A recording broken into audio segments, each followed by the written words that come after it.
Hello વિદ્યાર્થી મિત્રો, નમસ્કાર. જય મામાદેવ તન્ના એજ્યુકેશનલ કેમ્પસ ગોંડલ. વિદ્યાર્થી મિત્રો, આપણે પાઠ 4 દેશ કે નામ સંદેશ કે જેમાં આપણે 1 થી 7 પ્રશ્ન છે એ જોઈ ચૂક્યા છીએ. હવે આપણે 8મા પ્રશ્નથી આગળ છે એ વધવાનું છે. વિદ્યાર્થી મિત્રો, જે કંઈ પણ વર્ક બાકી હોય એ તમારે વ્યવસ્થિત તમારી સ્વાધ્યાયપોથીમાં લખી લેવાનું છે, સાથે સાથે પાકું પણ કરવાનું છે. વિદ્યાર્થી મિત્રો, ખાસ સૂચના કે પહેલા સેમમાં જો આપણે કોઈ પણ ભૂલ થઈ હોય તો એ ફરી રિપીટ ન થાય એની કાળજી લઈ અને વ્યવસ્થિત વર્ક છે એ કરીશું. વિદ્યાર્થી મિત્રો, જે કાંઈ પણ આગળનું વર્ક જો તમારે બાકી હોય તો એ ફરી તમારી બુક ચેક કરી અને તમારે વ્યવસ્થિત કમ્પ્લીટ છે એ કરી લેવાનું છે. હવે વિદ્યાર્થી મિત્રો, આપણે અહીંયા આગળના પ્રશ્નો જોઈએ. પ્રશ્ન નંબર 8 થી શરૂઆત કરીશું. વિદ્યાર્થી મિત્રો, પ્રશ્ન નંબર 8, કાલ પરિવર્તન કીજીએ. એટલે અહીંયા આપણને વાક્ય આપેલા છે એનો આપણે કાળ પરિવર્તન કરવાનો છે અને કાળ પરિવર્તન કયા કાળમાં પરિવર્તન કરવું એ પણ આપણને સામે આપેલું છે. હવે કાળ વિશે આપણે વિશેષ માહિતી મેળવી ચૂક્યા છીએ કે કેવી રીતે કાળ છે આવે, કે વર્તમાન કાળ, ભૂતકાળ અને ભવિષ્ય કાળ. તો એ કાળ કઈ રીતે આપણે ઉપયોગ કરી શકીએ, એ કેવી રીતે એને ઓળખી શકીએ, એના વિશે આપણે ઘણી માહિતી પાઠ 3 અને હમણાં પાઠ 4માં પણ મેળવી ચૂક્યા છીએ. તો વિદ્યાર્થી મિત્રો, આપણે અહીંયા વાક્ય આપણને અલગ કાળમાં આપેલું છે અને બાજુમાં કૌંસ જે આપેલું છે એ પણ આપણને અલગ આપેલું છે. એને કૌંસમાં જે આપણને કાળ આપેલો છે એ કાળમાં આપણે વાક્ય બદલવાનું છે. પેલું છે મેં બાજાર ગયા. મેં બાજાર ગયા. હવે એ વાક્ય આપણે ભવિષ્ય કાળમાં ચેન્જ કરવાનું છે, એટલે કે ભવિષ્ય કાળમાં આપણે બદલવાનું છે.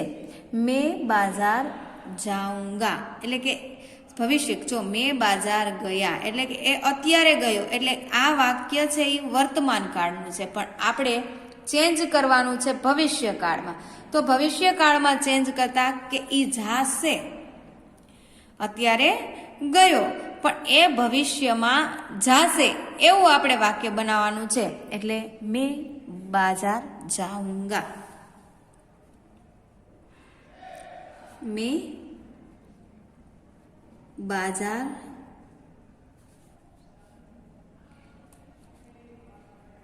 જાઉંગા.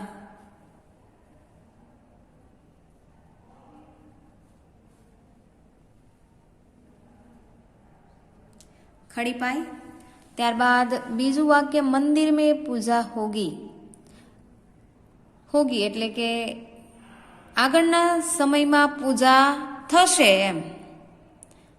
તો એ ભવિષ્યકાળનું વાક્ય છે. હવે આપણે એ ભવિષ્યકાળનું વાક્ય બદલતા આપણે એને ભૂતકાળનું વાક્ય બનાવવાનું છે કે પૂજા થઈ ચૂકી છે. ભવિષ્યનું વાક્ય તો એ જ રીતે થાય ને કે પૂજા છે એ થઈ ચૂકી છે. તો આપણે લખીએ મંદિર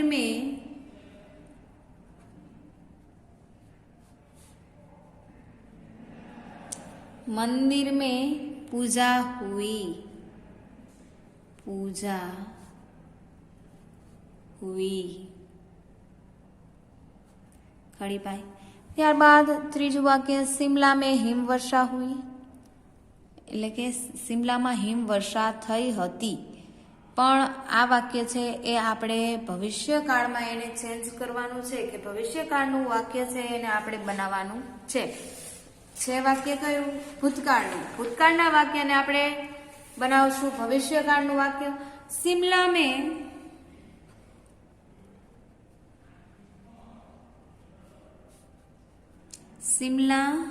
में हिमवर्षा होगी એટલે કે આગળ હિમવર્ષા થશે. हिमवर्षा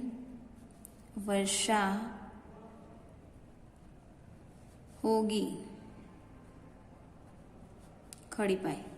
ત્યારબાદ 4 मैंने पढ़ाई की. मैंने पढ़ाई की એને આપણે વર્તમાન કાળમાં બદલવાનું છે. એટલે કે એને અભ્યાસ છે એ કર્યો હતો.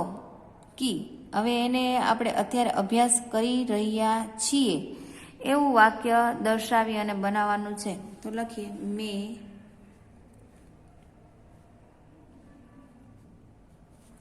पढ़ाई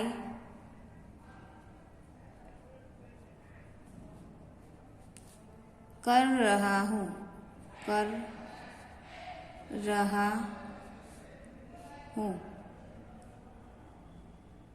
खड़ी पाई. વિદ્યાર્થી મિત્રો, અહીંયા આપણે પ્રશ્ન નંબર 8 છે પૂર્ણ થાય છે. ત્યારબાદ આપણે જોઈએ પ્રશ્ન નંબર 9. શબ્દો કો ઉચિત क्रम में रखकर અર્થપૂર્ણ વાક્ય બનાવીએ. એટલે કે અહીંયા આપણને અલગ અલગ શબ્દો આપેલા છે, એને આપણે વ્યવસ્થિત વાક્ય છે એ બનાવવાનું છે. પેલું શબ્દ જોઈએ કે મેં સફાઈ ખુદાઈ હે.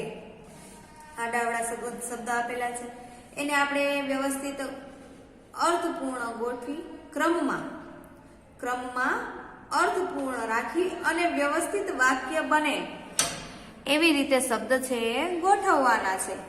તો લખીએ સફાઈ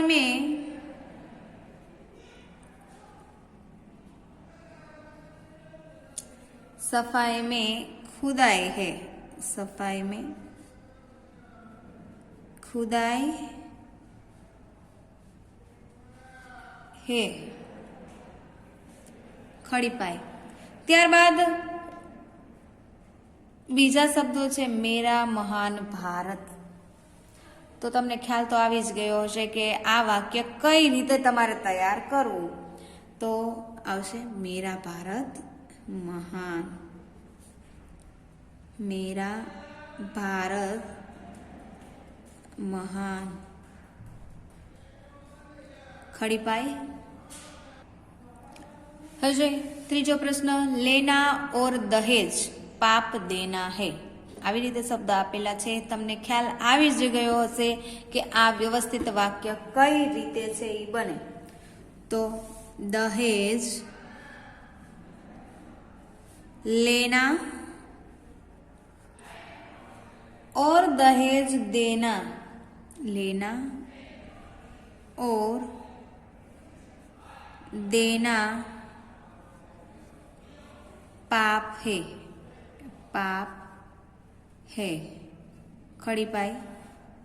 दहेज लेना और देना पाप है. ત્યારબાદ ચોથું અને છેલ્લું વાક્ય જેમાં શબ્દો છે આદર્શ ભારત કો आओ बनाए मिलकर राष्ट्र. તો લખીએ आओ. પેલા આ શબ્દ લીધેલો છે અલ્પ વિરામ. आओ मिलकर भारत को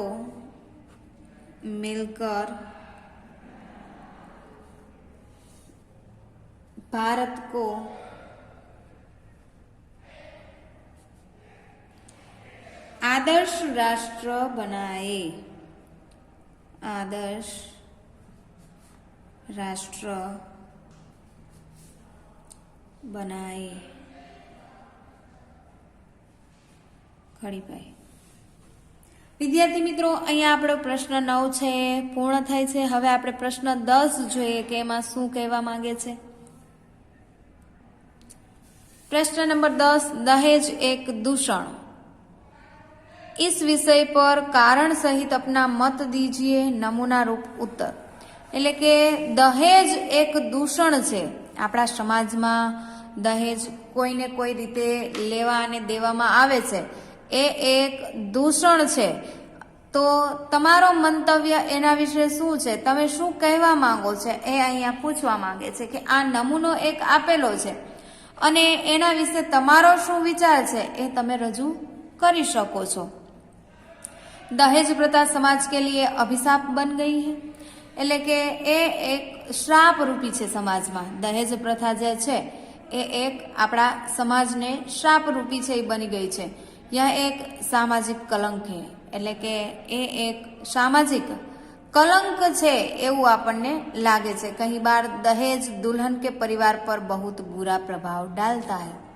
એટલે કે દુલ્હનને છે જે છોકરીના લગ્ન થાય છે અને લગ્ન વખતે જે દહેજ આપવામાં આવે છે ત્યારે એ એના પરિવાર પર खूब જ ઊંડી અસર કરે છે, जिसके कारण कई बार लड़कियों को एक बोझ समझा जाता है कि जो दहेज देवानु कारण छोकरीओने बोझ पण गणे छे, कारण के एना लग्न समये એને ઘણું બધું દહેજમાં છે એ આપવું પડતું હોય છે. કોઈ માતા પિતા છે એ આપી શકે ન આપી શકે, એટલે એના કારણે છોકરીઓને છે એ બોझ પણ ગણવામાં આવે છે. यदि વધુ દહેજ ન लाई તો ઉસે તાને દિए जाते हैं. જો ઘરની વહુ જે છે એ દહેજ સારો એવો ન લાઈ આવે તો એને પણ ખરી ખોટી છે એ સંભળાવવામાં આવે છે, अपमानित किया जाता है, એટલે કે એને अपमान છે એ કરવામાં આવે છે. कई बार उसे मानसिक एवं शारीरिक कष्ट भी दिए जाते हैं, એટલે કે ક્યારેક ક્યારેક એને શારીરિક અને માનસિક કષ્ટ પણ આપવામાં આવે છે. इस कुप्रथा के कारण कितनी ही लड़की वाले बेघर एवं बर्बाद हो जाते हैं, એટલે કે ઘણું બધું દીકરીને આપવામાં માથે છે એ બોજ થઈ જાય છે, લેણું થઈ જાય છે, અને એને કારણે બેઘર પણ ઘણા લોકો છે થઈ જાય છે એવું આપણને જોવા મળતું હોય છે. इस प्रथा के कारण समाज में बाल विवाह, अनमेल विवाह तथा विवाह विच्छेद जैसी प्रथाएं अस्तित्व में आ गई. એટલે કે નાની ઉંમરમાં જ લગ્ન થવા એટલે કે બાલ વિવાહ, અનમેલ વિવાહ, વિવાહ વિચ્છેદ, એટલે કે આવા ઘણા કારણો અને પ્રથાઓ છે એ અસ્તિત્વમાં આવી ચૂકી છે. इसके कारण कितनी समस्या बढ़ रही है इसका अनुमान लगाना कठिन है. એટલે કે આવા બધા ઘણા કારણોથી આપણી સમસ્યાઓ છે એ વધી રહી છે, એ આપણે એનો અનુમાન લગાવવો છે એ થોડુંક કઠિન છે, અઘરું છે એવું કહે છે. કે તમારા મંતવ્ય મુજબ દહેજ પ્રથા હોવી જોઈએ કે ન હોવી જોઈએ, અને દહેજ પ્રથામાં તમે શું તમારું મંતવ્ય આપવા માંગો છો એ અહીંયા તમને પૂછે છે.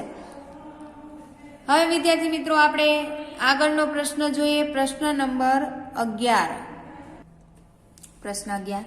हम स्वयं कैसे अपने कर्तव्य का पालन करके आदर्श नागरिक बन सकते हैं एवं भारत को आदर्श राष्ट्र बनाने में योगदान दे सकते हैं, इस विषय पर पाठ्य पुस्तक में दिए गए प्रारूप के आधार पर अपने मित्र को पत्र लिखिए. એટલે કે અહીંયા પત્ર છે એ આપણા મિત્રને લખવાનો છે, પણ શેના વિશે?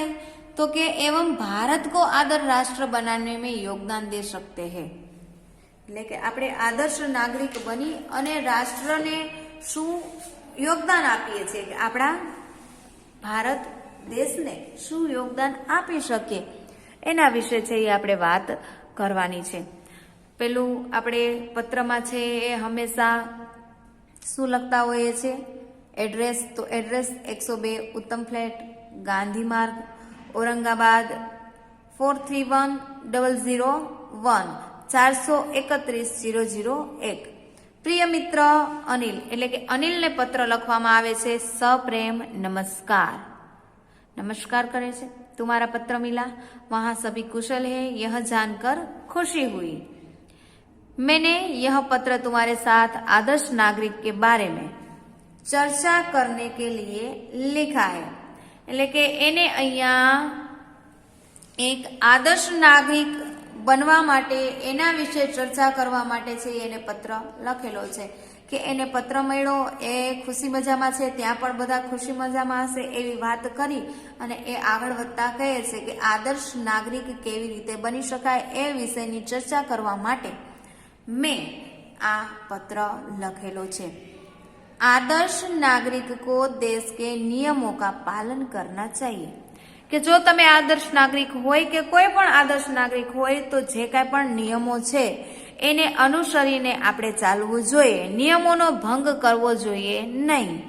स्थानीय कार्यालयों को उनके काम में मदद करनी चाहिए. એટલે કે કાર્યાલયો જે છે એમાં આપણે કામમાં મદદ કરવી જોઈએ. सार्वजनिक स्थानों पर गंदगी नहीं करनी चाहिए कि આપણે સાર્વજનિક જે જગ્યાઓ છે, સાર્વજનિક જે સ્થાનો છે ત્યાં આપણે ગંદકી ફેલાવી જોઈએ નહીં, કચરો છે એ નાખવો જોઈએ નહીં, એવી આપણે કાળજી છે એ રાખવી જોઈએ। સભી ધર્મ કા સન્માન કરના ચાહીએ કે આપણો ભારત દેશ છે એ વિવિધતામાં એકતા ધરાવનાર દેશ છે। અહીંયા ઘણા જાતિ અને ધર્મના લોકો વસે છે, તો બધા જાતિ અને ધર્મને આપણે સરખું સન્માન આપવું જોઈએ કે ઉચ્ચ નીચનો ભેદભાવ કરવો જોઈએ નહીં। બધા ધર્મો સરખા છે એવું માની અને દરેકને સન્માન છે એ આપવું જોઈએ। વિપત્તિ કે સમય લોકો કી મદદ કરની ચાહીએ એટલે કે કોઈ દુખી હોય અથવા તો કોઈને મદદની જરૂર હોય તો આપણે એને મદદ કરવી જોઈએ। देश में शांति बनाए रखनी चाहिए એટલે કે દેશમાં આપણે એવું કોઈ કાર્ય ન કરવું જોઈએ કે આપણા લીધે અશાંતિ છે એ ફેલાય। यदि हम इस तरह का आचरण करें तो हम एक आदर्श नागरिक बनकर देश के विकास में योगदान दे सकते हैं કે જો આપણે આટલી બાબતો ધ્યાનમાં રાખીશું તો વિશેષ આપણે ભારત દેશનો જે વિકાસ થાય છે એમાં યોગદાન આપવામાં આપણે સફળ થઈ શકશું। आशा करता हूँ तुम भी बातों से सहमत होगे એટલે કે એવી આશા છે મને કે આ વાતોથી તું પણ સહમત થઈશ કે આ જે કંઈ પણ મારી વાતો છે એ યોગ્ય છે। अपने विचार मुझे पत्र के माध्यम से अवश्य बताना। તારો શું વિચાર છે, તું મારી સાથે સહમત છો અને આ વિશે તારો શું વિચાર છે એ તું પત્ર લખી અને પત્રના માધ્યમથી મને છે એ જરૂર કહેજે। मैं तुम्हारे जवाब का इंतजार करूंगा એટલે કે હું તારા જવાબનો રાહ જોઈશ।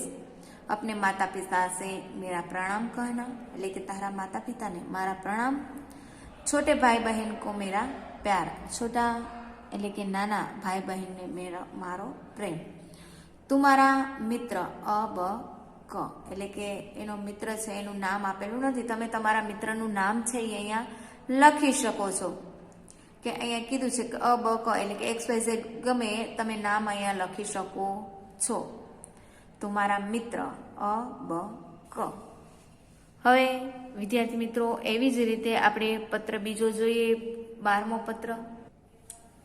प्रश्न नंबर 12, जीवन में सफाई का महत्व समझाते हुए अपने मित्र को पत्र लिखिए કે આપણા જીવનમાં સફાઈનું શું મહત્વ છે તો એના વિશે પત્ર લખવાનું છે। તો સૌપ્રથમ પત્રમાં આપણે એડ્રેસ લખીશું 206 સૌરભ એવેન્યુ, ઈસનપુર, અહમદાબાદ 380001। પ્રિય મિત્ર અશોક એટલે અશોકને પત્ર લખવામાં આવે છે। સપ્રેમ નમસ્કાર, સૌપ્રથમ તો એ નમસ્કાર કહે છે। यहाँ सभी कुशल है એટલે કે અહીંયા બધા ખુશી મજામાં છે। तुम्हारे वहां भी सभी सकुशल हो गए ऐसी शुभकामनाएं એટલે કે ત્યાં પણ બધા ખુશી મજામાં હશે એવી શુભકામના આપું છું। मैं यह पत्र तुम्हें जीवन में सफाई का महत्व समझाने के लिए लिख रहा हूँ એટલે કે અહીંયા હું પત્ર તને એટલા માટે લખું છું કે જીવનમાં સફાઈનું શું મહત્વ છે એના વિશે અહીંયા પત્ર આપણે લખેલો છે। સ્વચ્છતા એક अच्छी आदत है એટલે કે સ્વચ્છતા એક આપણી સારી આદત છે અને સ્વચ્છતા બધાને ગમે જ છે। આપણે પણ આપણી આજુબાજુ સ્વચ્છતાનો છે એ ખ્યાલ રાખવો જોઈએ। जिसे हर किसी को स्वस्थ जीवन में अपनाना चाहिए એટલે કે સ્વસ્થ જીવન માટે સ્વચ્છતા છે એ જરૂરી છે અને એ આપણે અપનાવવું જોઈએ। हमारे प्रधानमंत्री नरेंद्र मोदी जी ने स्वच्छ भारत अभियान नामक एक स्वच्छता अभियान शुरू किया है એટલે કે આપણા વડાપ્રધાન જે નરેન્દ્ર મોદી છે એને સ્વચ્છતા અભિયાન વિશે એક અભિયાન શરૂ કર્યું હતું। એનું નામ રાખેલું છે स्वच्छता भारत अभियान।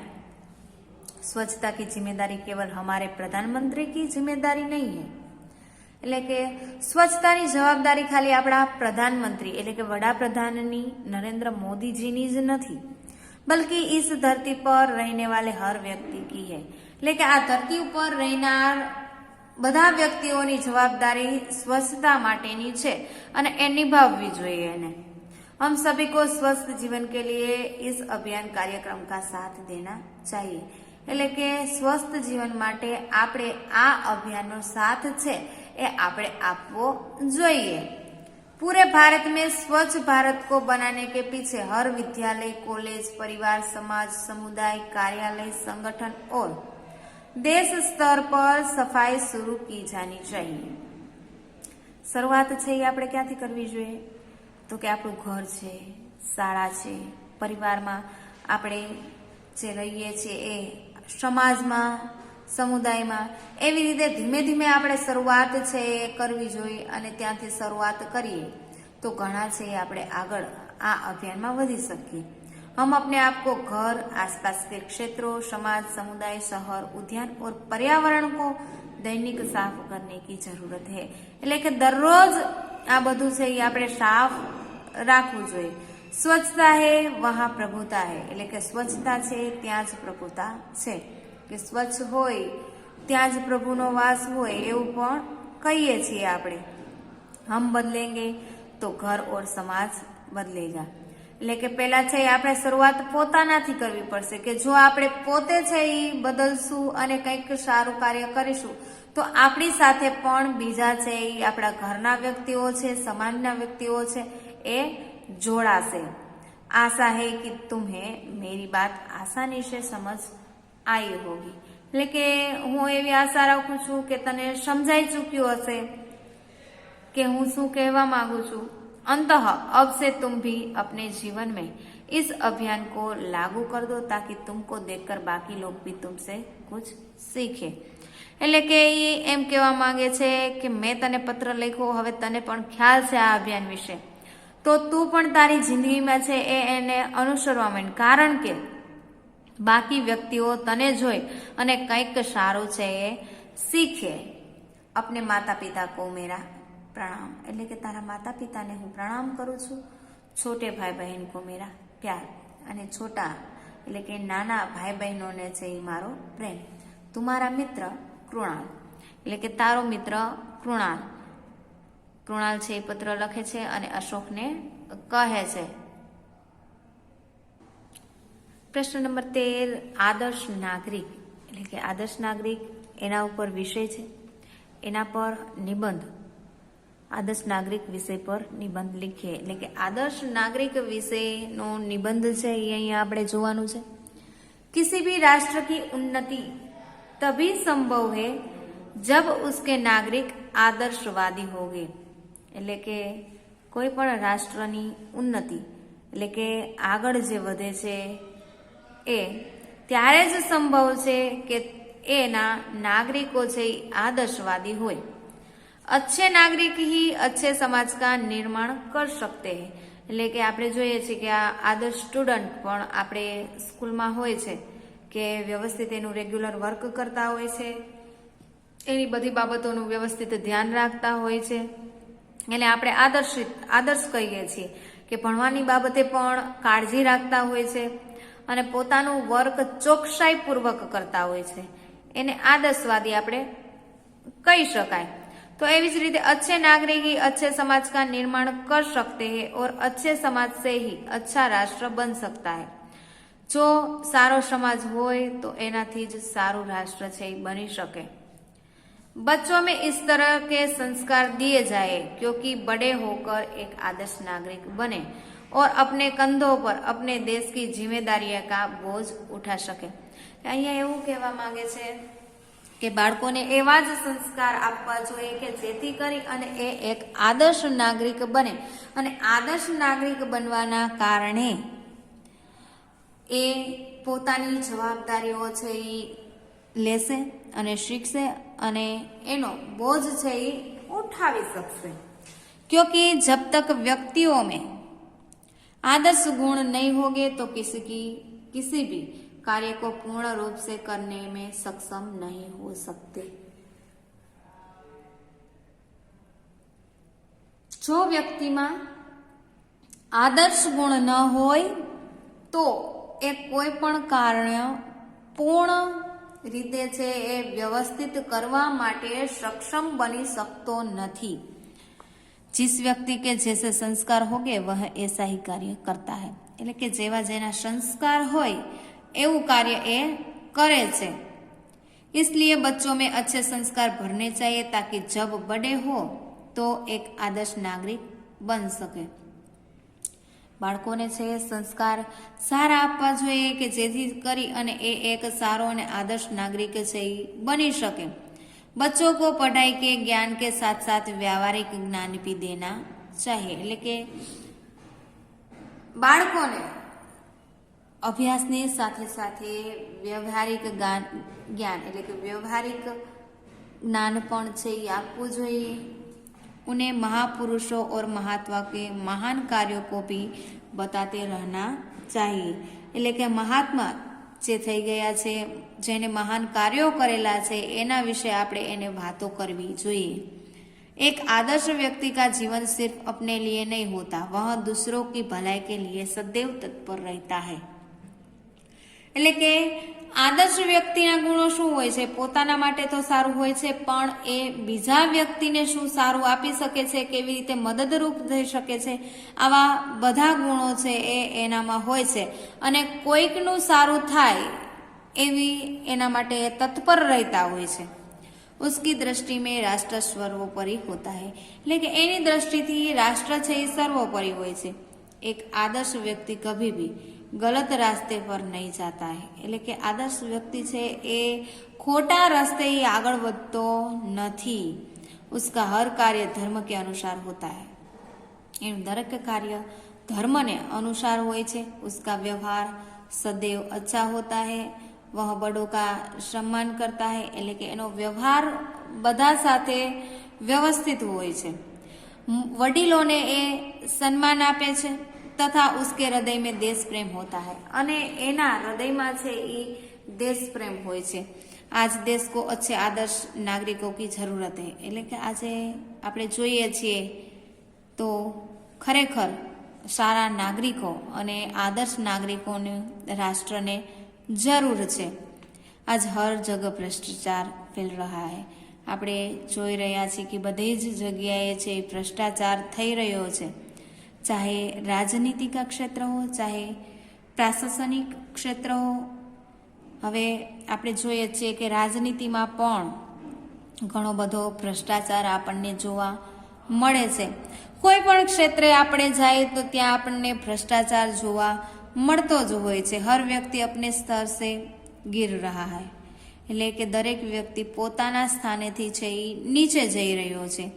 राष्ट्र के विकास के लिए आदर्श नागरिकों का होना बहुत ही आवश्यक है, એટલે કે રાષ્ટ્રના વિકાસ માટે આદર્શ નાગરિક હોવું એ ઘણું આવશ્યક થઈ ચૂક્યું છે। इसकी शुरुआत सबसे पहले अपने आप से होती है, એટલે કે આની શરૂઆત છે એ બધાની પહેલા આપણે ખુદથી છે કરવી જોઈએ।